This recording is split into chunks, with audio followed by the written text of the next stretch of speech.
नमस्कार मंडळी, स्वागत आहे तुमचं आपली जुनी माती नवी पिढी या यूट्यूब चॅनलवर।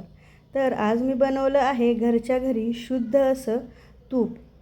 यासाठी मी येथे 8 दिवस साठवलेली दुधावरची साय वापरली आहे।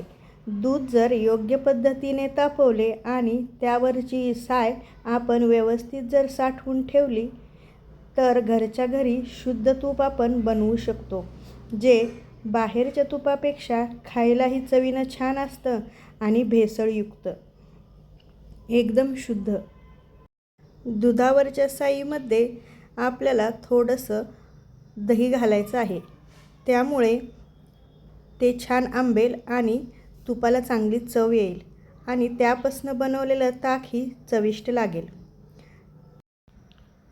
मी हे तूप सकाळी सकाळी बनवायला घेतलेलं आहे।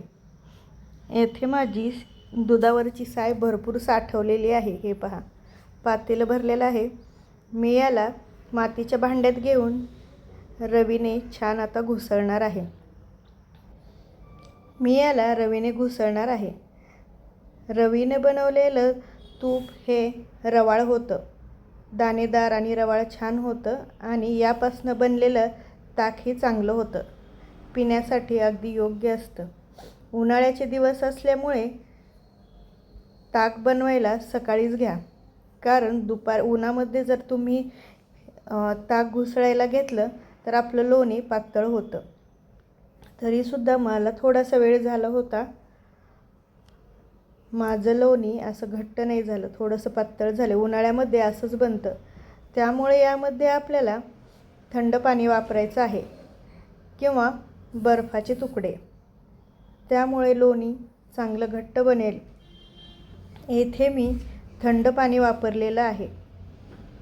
आता याला 2-3 पाण्याने स्वच्छ धुवून घ्यायचं आहे, म्हणजे लोण्याचा आंबूसपणा कमी होईल।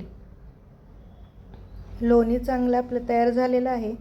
मी आता याला वेगळ्या पातेल्यात काढून घेते।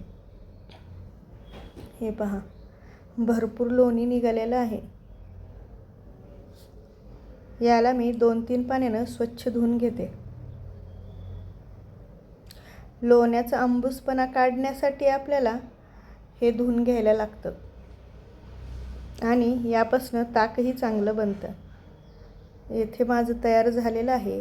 याला मी आता गॅसवर कडवायला ठेवते। हे पहा, या पद्धतीने मी लोणी कडवायला ठेवलेलं आहे। याला चांगली उकळी येईपर्यंत हलवत राहायचं आहे, नाहीतर आपलं हे लोणी पूर्ण ओतू जातं। हे पहा, छान तूप आपलं तयार झालेलं आहे। तुपाचा सुगंधही छान येतो, पूर्ण घरात पसरलेला आहे। याला सतत हलवत राहिल्यामुळे आपलं तूप खाली करपणार नाही। जे तुपापासून बेरी निघालेली आहे ना, ती पूर्ण पातेल्याला चिटकते। हे पहा, आपलं तूप आता इथे तयार झालेलं आहे। याला मी एका डब्यामध्ये गाळून घेते। तर कसं वाटलं तुम्हाला शुद्ध घरगुती बनवलेलं तूप?